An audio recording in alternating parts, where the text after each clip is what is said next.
wanted driver, wanted shipping. 107.5 Win Radio. Pinag-iisipan pa ba yan? Pinag-iisipan pa ba yan? Pinag-iisipan pa ba yan?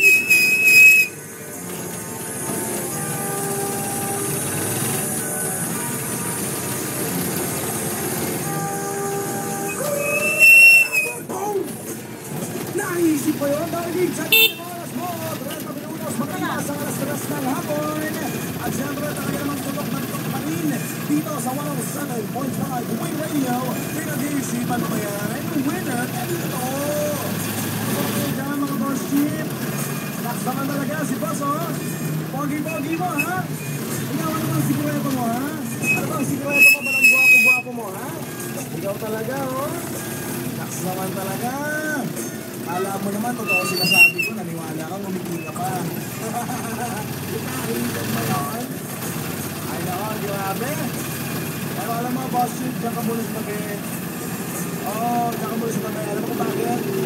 Kasi alam mo naman sasabihin sa akin, darling. Oo, napakalupit ko. Talaga naman concern dito sa kanyang buko.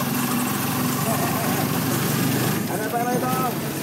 Alam mo, darling ko, sasabihin ko lang sa'yo. Alam mo ba na ikaw ay parang, oh, darling, parang riban kang buhok. Alam mo kung bakit? Kasi alam mo, darling,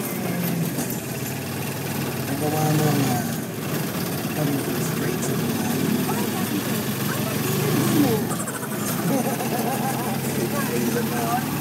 Ay, sabi na! And you know what? Sabi na! Dapat na po samantalahin. Sabi na! Dole!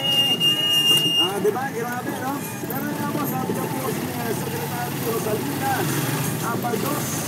Kaya talaga naman po dapat mag-advantage na daw po yung mga walang trabaho, ano?